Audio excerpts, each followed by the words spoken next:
welcome, everybody, to another great episode of Real Life Matters. Of course, I am your host, DBoss, and I hope everybody's watching me on CaribVision. We're in 28 different countries, including London, UK, and also on BellFibe in Canada, channel 658, and through the various cable networks in the US. And and I'm on at 10 p.m. Eastern Standard Time to 12 a.m. Eastern Standard Time, 5 days a week. And of course, if you missed all that and on TV, you can go to my YouTube channel, subscribe, share, and all the rest. And you could go watch all the wonderful guests that I've interviewed and got a lot of exposure here. But I hope everybody has been doing their 15 minutes of laughing, or if you can go longer, that's okay, because it's going to release a lot of those endorphins. It's going to make you feel better. It's going to lower your blood pressure. And laughing actually heals your body. So what you put out is what you're going to get back. So, the laughing, it tones your abs. I'm not saying that you stop going to the gym, but, that it helps in that. And, and also, it also helps tone your voice. It also, gives your voice a little bit of a warm up before you sing or you go to any speaking engagements and all that. And if you tell me, I don't know what to do, I don't have anybody to laugh, well, call somebody. You can put on a show. You could watch something that makes you laugh, and then there you go. But if it is extreme cases, yes, they do have laughing classes that you can go to, so you can get that extra to release all those bad vibes and everything from you. Just release it out. That's all I'm asking, is you do it and you want to look youthful. So, you don't also want to look stiff, because that makes you a lot of stress too. So just laugh and be comfortable. Anyways, we're going to hear something from our sponsor here, Joanne James, Vital Steps to Vital Health. And I'll be right back with our next guest. Welcome to your Vital Steps to Better Health and Fitness. I'm Joanne James. Today, we're talking about exercise snacking. It's a fantastic way to fit exercise into your busy schedule. Exercise snacking is about taking small bites of exercise throughout the day. And it could look like this: anywhere from 30 seconds to 2 minutes of movement in some way, shape, or form is an exercise snack. You can, instead of taking the elevator, take the stairs up a flight. Or you can go for a brisk walk for 5 minutes. If you're watching TV, you can sit down and do some stretches, or sit and stand to work those legs. When you're at work, do some stretches at the desk. All of that is exercise snacking. The beauty is it does not require a membership, and neither do you need equipment. So take advantage of those small pockets of time that you have throughout the day to do some form of movement. You'll feel great. I'm Joanne James, and this has been your Vital Steps to Better Health and Fitness. See you next time.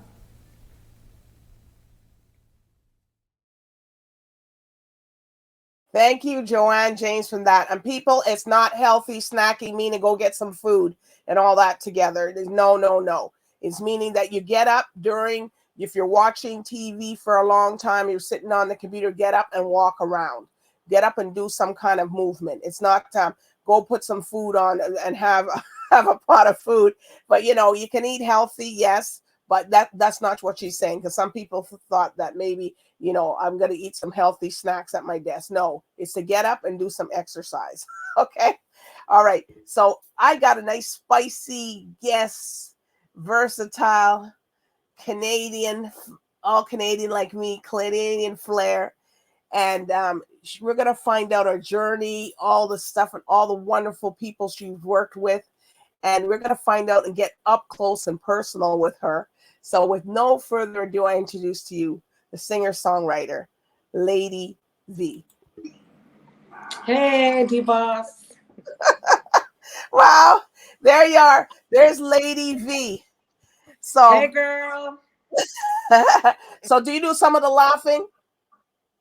Listen, let me tell you something. There's one thing that I do. Laughter is good for the soul. I have 3 children. My family, we're nothing but roasters. That's all we do. And we tell anybody that comes in new in our circle, if you can't take a little laughter and heat, don't come in the fire. I know a lot of people don't get it, but it's good for you, like a lot of people Absolutely. realize, and it doesn't mean that you're joking. And, there's a lot of health benefits to it, and people can check it out because there's a lot of health benefits to laughing. So, and it really does. Absolutely. All right. Absolutely. Release. So here at Real Life Matters, we like to know what's your cultural background and where you came from. So I was born and raised in Halifax, Nova Scotia, Canada. And my background, I am African Canadian as well as Indigenous. I am of Mi'kmaq and Métis blood.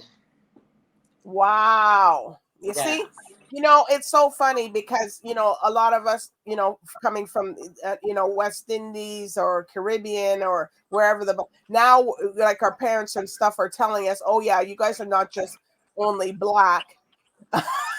Number one, right?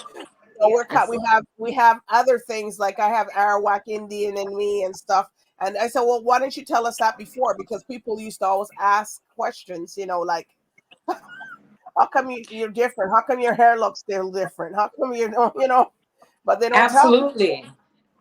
Absolutely. And especially in Nova Scotia, Black people, we came 3 different ways in Nova Scotia. We came through it from Sierra Leone as the Loyalists. We come from Jamaica as the Maroons and the Underground Railroad. So I have both. I have blood from the Maroons in Jamaica, and as well blood from down south. Wow. So we all mixed up in there, girl. It's called the Heinz 57, but I come from the other side. I come from Saskatchewan. So okay. Those the prairies, they run through the flatland. Flatland. But a lot of people a lot of people don't realize that, we are a big part of Black history. It's just that, they didn't teach us that in school here in Canada. So, a lot of people don't realize, and now they're realizing, well, yes, a lot of people came here, like Harriet Tubman came here. A lot of people came to Canada, and then they stayed here. They didn't go back. So that's right. Absolutely.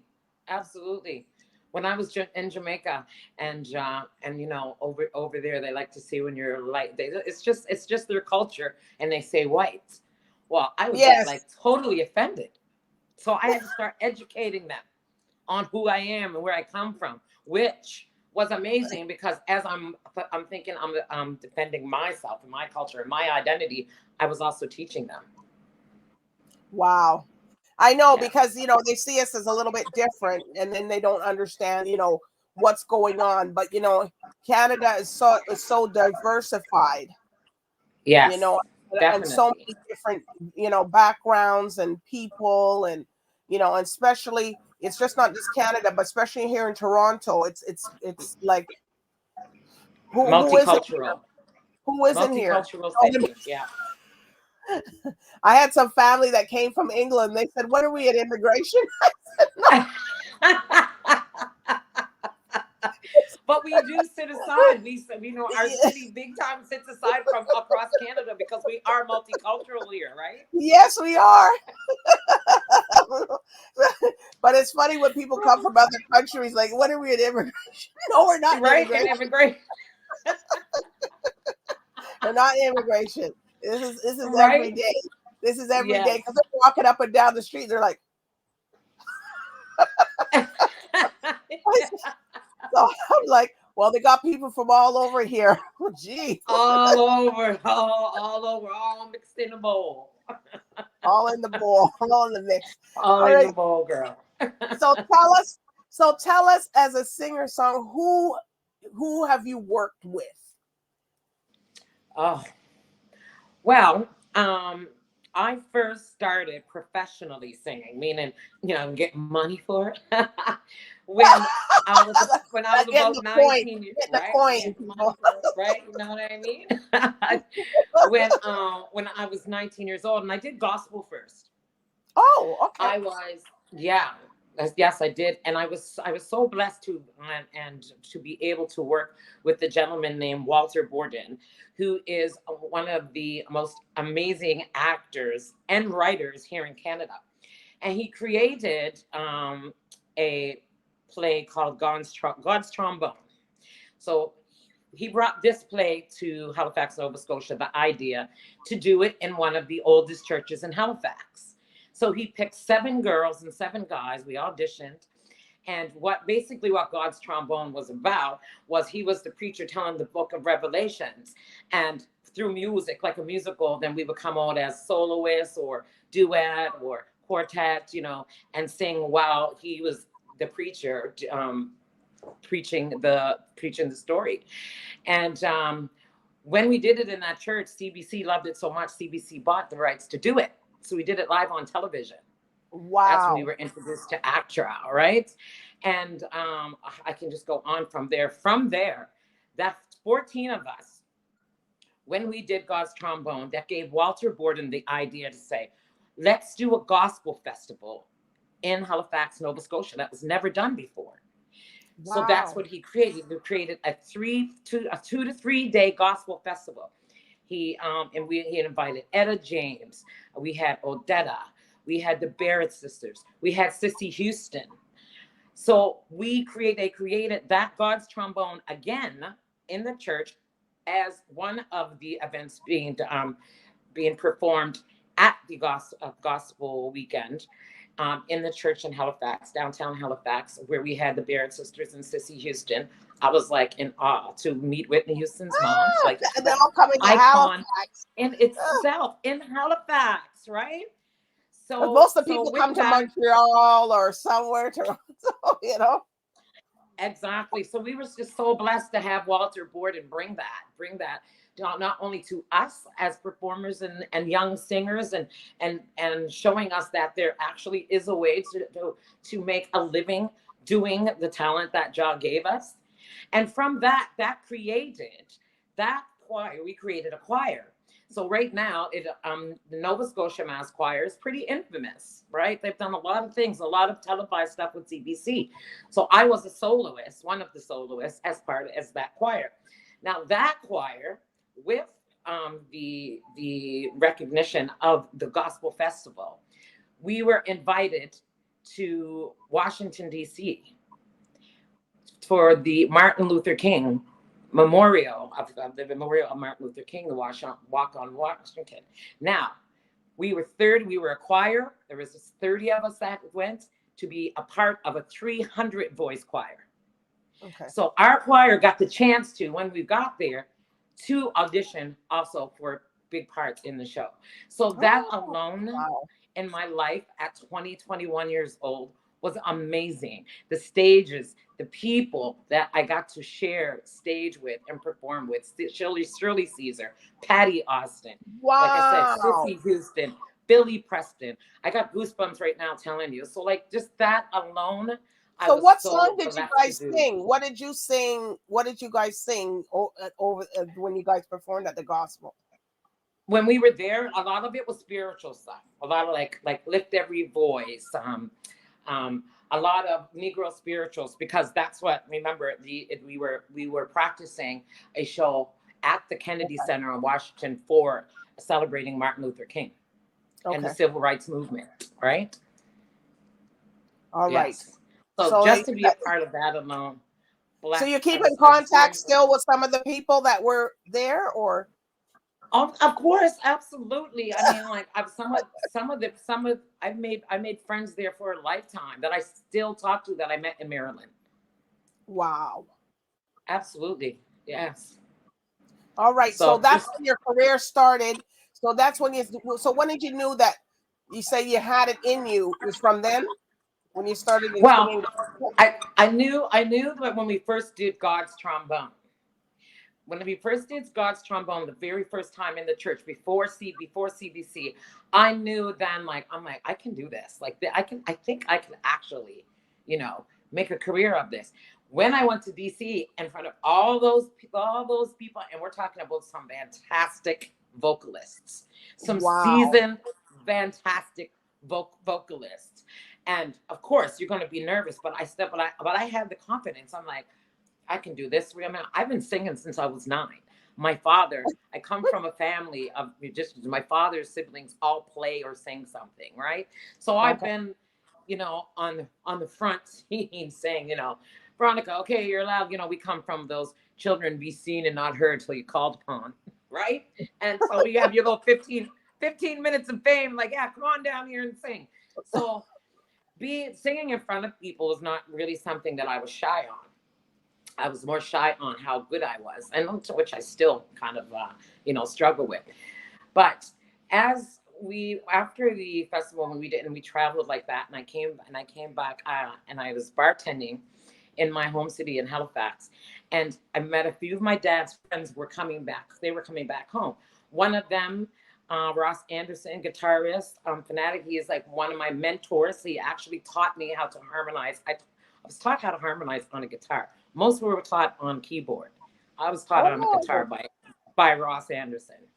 And we're talking Gary Steed, who plays drums. We were talking about Terry Grant, just to name a few. Terry Lopi, God bless. Like so many. And I got a chance as young, I'm bartending and I'm singing. And I can sing like that when we're putting a band together. You should come down and do some background. So I was like, okay, me and a girlfriend, Trenda Thomas. And so the two of us end up doing background for my dad's circle of friends. And they put a band together to do the bars downtown Halifax, like stuff like Tower Power, James, you know, Jeffrey Osborne, the Commodores, things like that we're doing backgrounds for. So when I did that, you know, and then once I started to get a little piece of that action, I was like, okay, well, you know, can I get a song? Like, can we learn a song for me? So they're like, all right, you can learn a song. You learned a song. So we went from learning, like, we had 2 songs, Trenda and I, we were background singers, but we got to pick 2 songs. Well, girl, when I got on that stage, it was over. Like, I knew that was my spot. Wow. Yes. That was it. That was All it. right. That was it. So you songwrite. So where do you do your creativity? Do you do it when you're at home, you're having a glass of wine, you're just sitting back and just, oh, this is what's coming to me? Well, you know, I songwriting is not something that I fell into until later on in my life. I will be very honest with that. I was always the hook master. You know, they used to call, you know, with Snoop and all those guys, Warren G and Nate Dogg. They used to call Nate Dogg the hook master, right? I was always the hook master. I couldn't sit down and just write a full song, but if you gave me a, like, you know, boom, boom, boom, boom, boom, I can come like, okay, what are you saying? I can come up with a hook. So from the hook, I left it to the other people to do writers. My daughter, Kwesi Bay, who's actually on one of the songs that I released, she's amazing. She's an amazing writer. And so I used to ask her questions. I'm like, so how does it come to you? How does music and how do storylines and things come to you? And she said, it's always done when I'm in my emotions. So I always remembered that. So when I did this project now, and this is my first solo project that I just started releasing a couple years ago, I remembered her saying, like, she said she's always in her emotions now at this time. You know, I'm going through some relationship situations that, you know, I'm trying to duck out of. And so I internalized that. And I said, you know, I'm going to write this. I want to write this song. So Dennis Neves of D Menace Studios, he had a beat. He's like, oh, listen to this beat. So he showed me this beat that was like an old, our like 80s, early 90s kind of vibe. So I was like, okay, I'm going to bring back 90s, 80s. That was my thing. Let me see if I can write a song on that. So I just took all that emotion for that relationship and wrote No Time for You. Well, from then I just surprised myself. And I was like, okay, this is not bad. Like, I can actually do this. Because, you know, like being someone that has been singing for the 30 some years, you know, I always just said, I leave that to the professionals. But when I realized that I could actually take emotions, as my daughter has done for many years, and use that as a platform to tell my story, came a little easier than I thought. All right. So who have you performed with in your professional career? In my personal career. Well, first, let me explain is that most of my career, I have literally done live music. Live music is my thing. I know a lot of people say when they go on my YouTube and they're like, you don't have a lot of videos. I'm like, video and studio was not my big thing. Live music, and still is my forte. Like a lot, and I know a lot of artists might say, did she really say that? But I'm just gonna put it down real. A lot of us that can sang hard, you know, are good in studio, not live. Some are good in live and not studio, you know. It took me a minute to grasp studio. I'm like, because you don't, in the studio, you don't have the ambience, the openness or the improvisation as you do when you're live, right? You have to stick to certain things. That kind of I struggled with. But like, as for performing, like I said, share the stage with Sissy Houston, share the stage with Shirley Caesar. In my gospel career and doing gospel music, when I first started my career, is where I really got the gist and the of what I wanted to do from those guys. I mean, like Gladys Knight has been my mentor since I was a young girl. I always mimicked my voice and my tone and my grittiness after her. So being able to be growing up in church and being able to go and share a stage with big artists like that, I paid attention, girl. Let's hear you say something from Gladys Knight. Sing a song. That's one. LA proved too much for the man. He's leaving on that midnight train to Georgia. Trust me. What? On that midnight train to Scotia. She's been my mentor. I remember the first time that I saw her in London. I was front row. I was singing with her. I was singing with her. And I was like, oh my gosh, I just want her just to look at me, tell me come on that stage so I can just do, push that background singer out of the way. But as well, reggae, R&B is my life. R&B is my heart. R&B music, soul runs through. Yeah, it runs through my veins. It runs through my body. But I've always had a love for reggae music. So this, yes, reggae, I just loved it. I don't know, being from Halifax. Halifax is a university city. We have some of the best universities in the country. So we have a lot of the Caribbean come there to go to school as engineering. We have the best engineering schools there to get their education and to take home. So I was blessed to go to university and meet a lot of Caribbean people. So and the parties, I was introduced really to reggae music, because in Halifax, we never heard reggae music on the radio, but yes. And my dad had a lot of siblings here in Toronto. From I was 9 years old, my dad used to bring us back and forth here summer. We'd come up here for a summer. My aunts and uncles would come to Halifax for a summer. So I got to know reggae music. I got to know calypso music. I got to know that music, soca music, right? So it's always been a love. So, around 2000, and I think it was about 2014, got, kind of slid and got introduced into the scene of dance hall, so I could slide in and, meet a few people and see if I could, get up in there. And blessed to open up for Tarrus Riley, blessed to open up for Luciano. The first time Tarrus Riley came to Canada, I opened up for him with my original music, and I wasn't doing reggae. That alone, I was like, okay, yes, I am blessed. Job, almighty trust. Jimmy Reid, Luciano. From then, I was like, okay. So that, again, just blessed to be able to do and see so many different artists in their realm, And at that point is when I said, I need to write a reggae song. I need to bust a reggae song before I leave this earth. And I was blessed to write one last year, to have Sizzla Kalonji come on. Legend of his own. Yes, people, we're going to hear these musics, but we just got to get the gist of it first. Right? Yes, of course. Absolutely. Right? All right. So Manifestation. yes. So you've worked with so many, headliners, artists. So, I always ask everybody, so which three, if you had a choice to do a collaboration with, who would you pick? Which three of all that I worked with? Or not all that you Absolutely. work with. Who you haven't worked with that you want to Oh, who I work with? haven't. Oh, okay. So Oh, Gladys Knight absolutely would be one. okay. In the reggae music, Chronics. Hey, Chronics, yo, Chronics, hit me up. Woo! You never know. Chronics, right? And I'll have to say as well, Adele. Woo!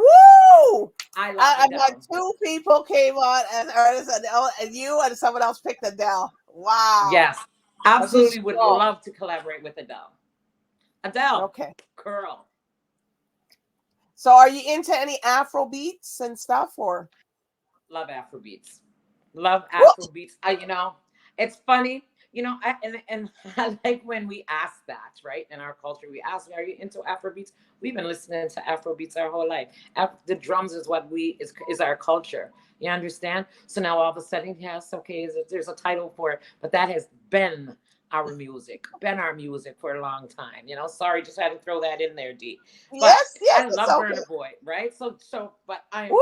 absolutely ecstatic, Burner Boy, what Burner? Ecstatic that the African artists are now getting to come mainstream with music they've been doing for decades. Wow. Right? So now we're like, okay, oh yeah, God.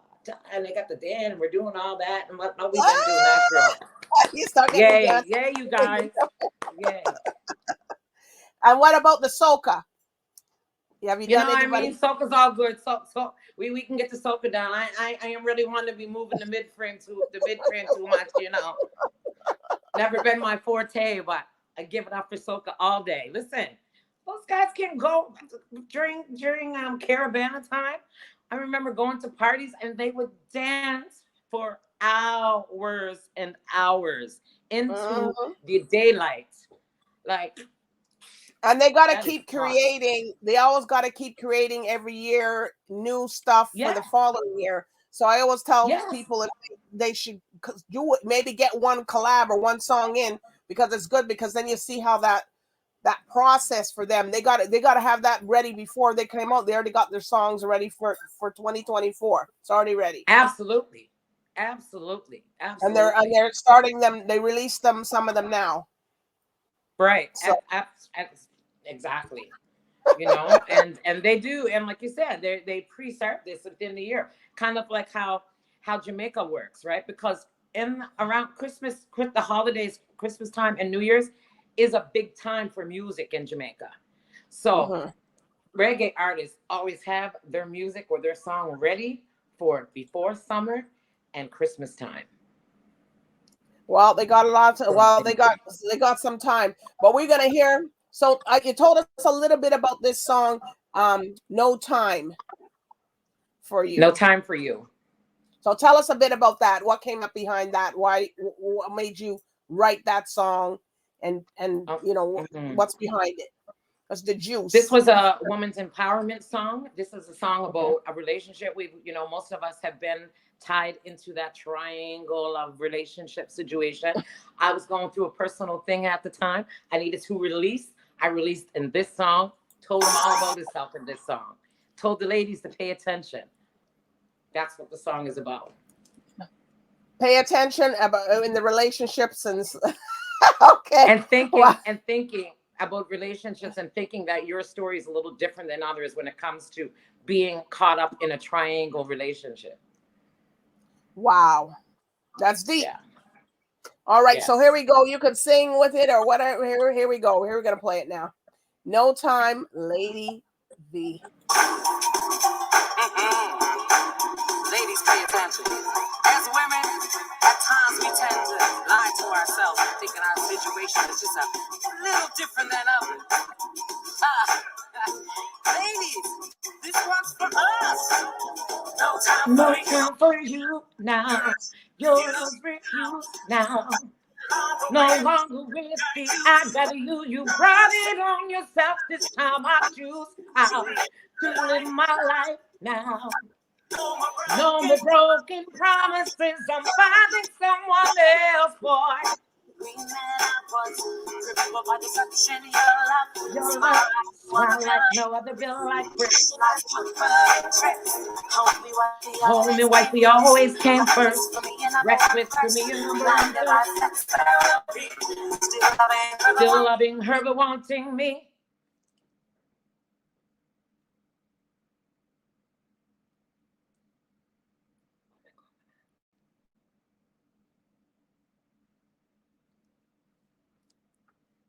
Are we there?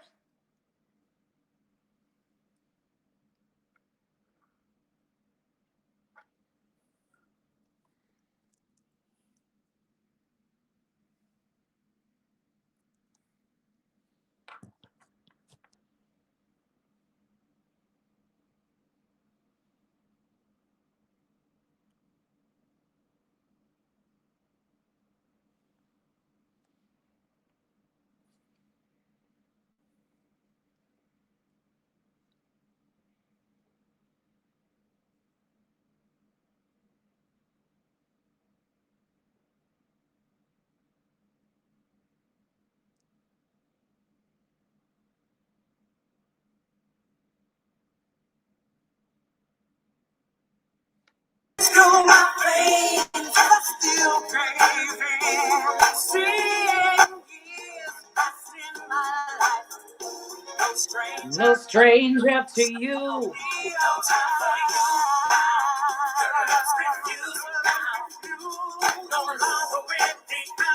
I got you. You brought it on yourself. This time I choose how to live my life now. No more broken promises. I'm finding someone else. Silenced in my own reality. Taste the way that deep within me. Morning breaks left with thoughts of hate. Left with thoughts. You and never no time for you. No longer with me. I got you. You brought it on yourself. To live my life. No more broken promises. Woo! That's I got that R&B thing. Right? Oh my gosh, that old 90s, like bringing that 90s back kind of thing, like, you flavor. know. Right, girl. All right. So tell us about this one, Silver Shadow. So Silver Shadow is a song that a cover that I got the rights to do when I was younger. As I said, my dad comes from a musician's family, and he had a huge record collection. And that was my pastime. My pastime, I would go in, you know, remember those big old stereos that was a great big piece of furniture with the A-track and stuff was there? We have one of those. And we I just go and I play albums and I play albums and I play albums. And I like Commodores. Oh yeah, right. So the vinyls. Diana Ross. Right. On Diana Ross, Love Hangover. What? I got the sweetest hangover, right? Joe, all those. And the Joe 45. 45s. 45s, girl. Yes, I'm telling my age. I'm proud of it. Trust me. Woo, it doesn't matter. It's all right. Everybody up in there. Right. So Silver Shadow.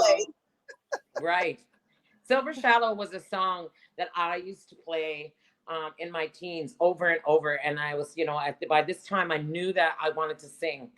And I used to listen to the words and the words just captivated me. And I played over and over and over and over. And my dad used to come and say, "You're going to warp that album." I'm like, "But I'm going to do that. That's going to be me." And he said, "And you certainly will manifest it." And so when I was releasing and having the idea to do this solo project, I just happened to be with a friend of mine, Malika Grant, and we were watching some Malika Riley, used to be Grant. We were watching some videos, and so the song came on the TV, Silver Shadow, and it was done by Atlantic Star. All right. Yes, that's what I was thinking. Was that? I love that song. Yes, right. The same way, you know, I will love you so for always, right? So on that album, and so I'm sitting there with my friend, and I'm like, I'm jamming to Silver Shadow. I'm singing it to the top of my lungs, and she was like, "Oh, why aren't you doing that song?" I'm like, "I know, right?" Like, so I'm telling her the story about the song. And so that's when I decided. So I said to Dennis Neves, who was the producer of No Time for You and Silver Shadow, as well as Wiz Malcolm, who I will talk about all of my guys, my band in a moment. So when they produced my album and I told them that I wanted to do the song, I needed to do the rights to the song. I said, I have to get the rights to the song to do. And I got the rights, you know, by the songwriter to redo this song. And I just had to. And it was just you know, it was the beginning of a teenager, you know, dreaming about being a star, at least being a singer and getting out of Halifax, Nova Scotia. I was bigger than this. And so doing my solo project, I just had to do the song over. And that's why Silver Shadow was released by me. All right, boy. Okay, so we're going to hear this now, everybody. Okay. Here we go. I remember back then, too, we had to learn how to dance. You couldn't go out and not know how to dance properly. Girl, you know, all those songs had a dance to it. You know, you had to know all that stuff. You had to get it. You had to know what was going on. Today, right? They don't have a song or a dance, but you had to know what the dance went with the song. You had to know. You had to know. Yeah, and that was fun. And it was all, you know, you had to learn. And if you didn't know how to do it, you had to go find somebody who knew how to do this dance and better go get to your house. I was the one that everybody came to get to know how to do the dancing. There you go, right? Trust me. And the dance floor used to look like it was all like everybody learned because everybody was like, doing the same thing. 2, 3, 4. And then the people from the States would come over to Canada and say, "What kind of dancing is this?" I said, "This is how we do it. We do it this is how we do it over here." But they got on quick. They got on quick to it, so it was good. Yes. All right, so here we go.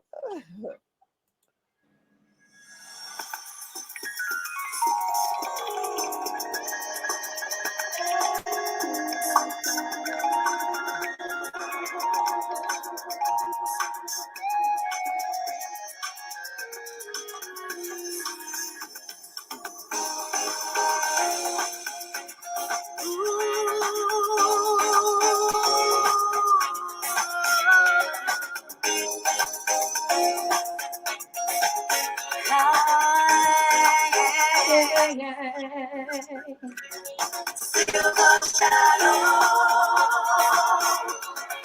rolling shadow, shining brightly for all to see.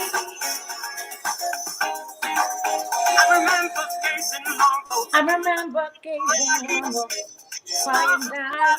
Could be as bright as they could be. Wondering if they were right in there. There was a spot up there for me. The bright of me. Strange light is seen and my name written in there. Reach for the stars and it kissed me with light. A shadow that was silver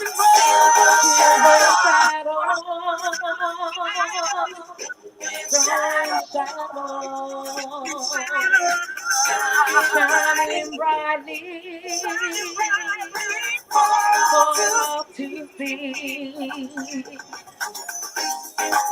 I never had any real reason to thank my lucky star.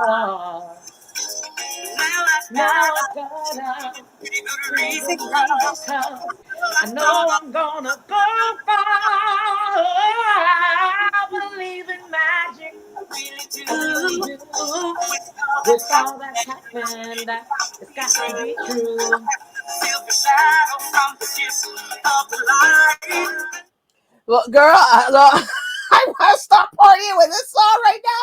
Let's stop. Girl, don't it take you back? I know it takes you back, Dee. Let's stop this right now. Right? Take it back to the memories, memories. We're going out. So did you have this with your band here? With this was done with your band? Well, you know, I'm so blessed right now to have the guys that I have been with for the last few years, and I have to name them right now.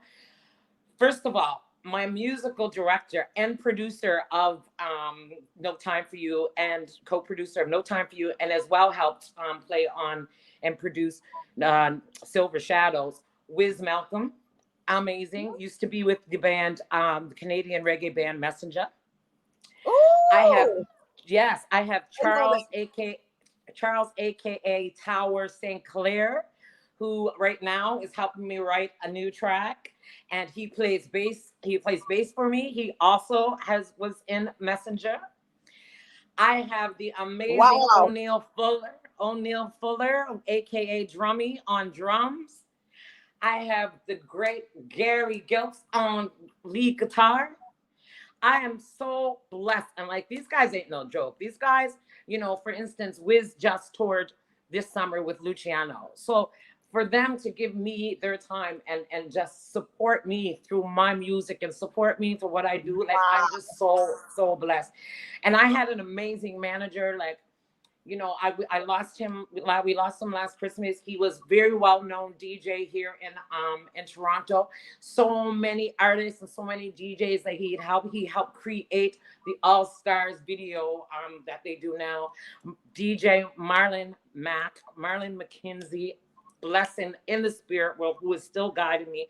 When we were going through this, when I was writing No Time for You, and he was in the studio and those guys were mixing it, like, his eyes were so bright because, like, he's helped a lot and a lot of people. So we had a 5-year plan, and we stuck to that 5-year plan. And he was not just my friend, but he was my backbone, and he was my everything. Oh, and geez. So, you know, like, I don't get filled up, but the fact that I got to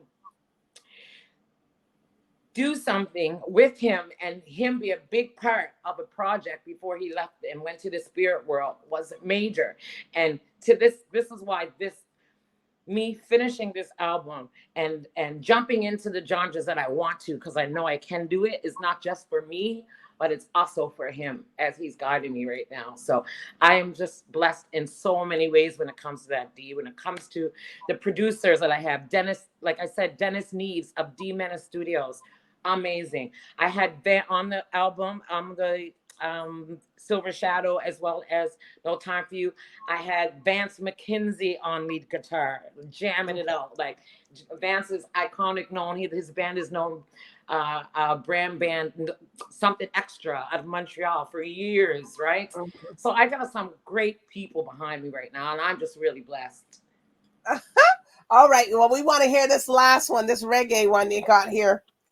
It's The Style of Your Stars. So that on this song here, it was co-written by my daughter. My daughter helped me write this song. Her name is Jaquez Tynes. She is also doing the hook, and you will see a gentleman in this video with her. That is her husband.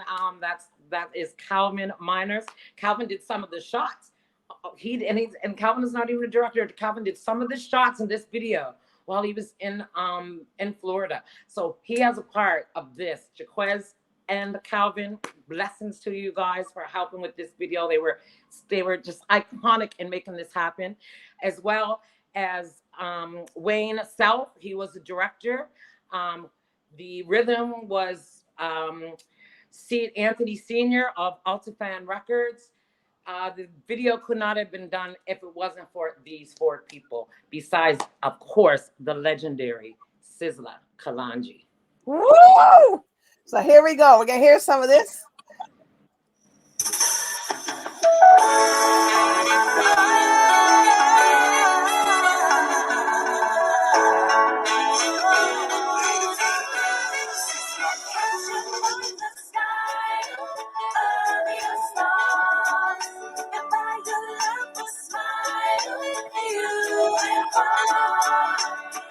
Baby, it don't matter what my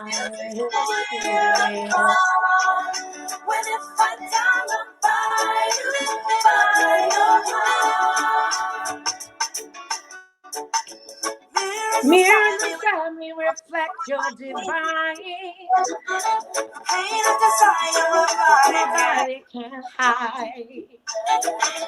craving to have you by my side, Inside, outside, oh, without your breath, boy, I feel cold. And when I'm in the night, you're supernova bright. It's not your presence, but your essence that may taking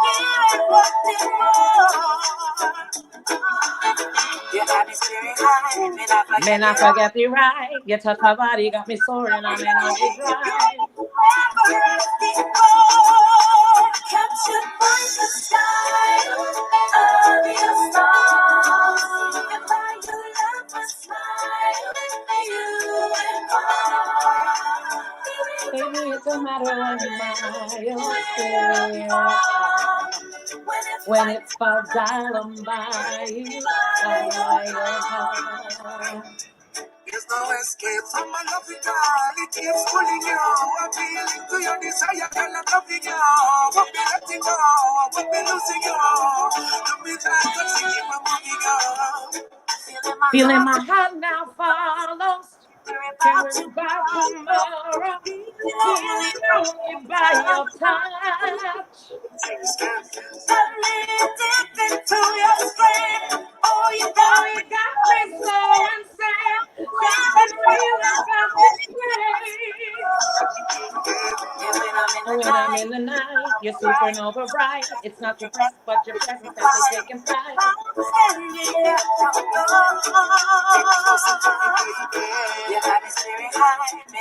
Man, I forget the right. You touch my body, you got me soaring. I'm in overdrive. Woo! This sounds like you. Boy, this song was made for you. Oh, thank you, Dee. You know, I'm so proud of it. I'm so proud.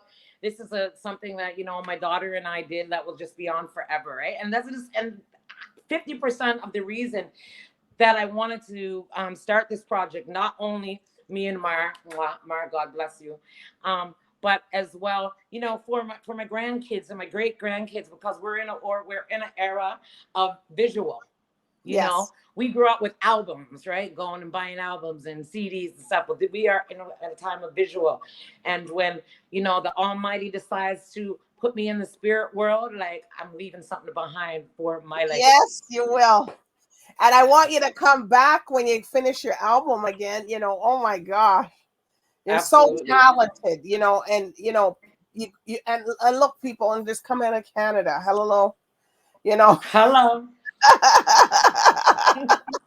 All right. So are there any other shout outs that you want to give? I know you gave some earlier. Are there anybody else that you want to shout out?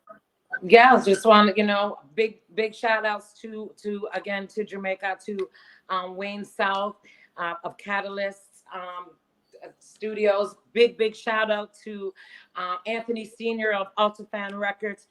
My love and shout out to Sizzla Kalanji.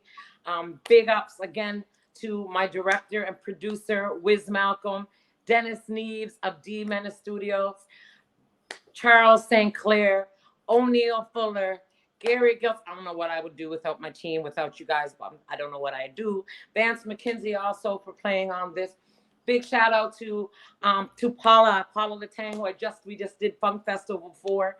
Big supporter of mine. I love Paula. DJ Funkalicious. Right? Yeah, I know Paula. Yeah. Yes, you know, and to the supporters, if anything, to the fans and the supporters. Without the supporters, we'd be nothing. And continue to support live music. It is so important. Without y'all, we just be singing in the shower. All right. So, if people want to hire you or follow you on your social medias, can you just give that to us? Yeah, so again, as you see at the bottom, LayDee Vee is 445 on my IG. As well, my YouTube channel is LayDee Vee, LayDee, my YouTube channel. And my email is the exact same thing, LayDeeVee 0313 @gmail.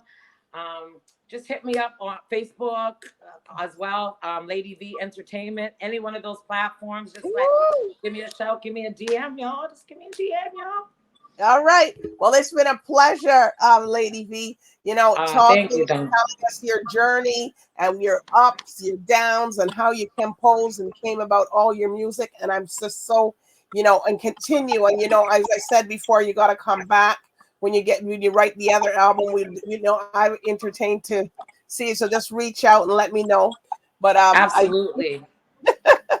All right. So I do want to thank the viewers tonight for tuning in with Real Life Matters with here, LayDee Vee and her It's been journey. an absolute pleasure, my sister. So everybody, good night, and bye for now. Bye.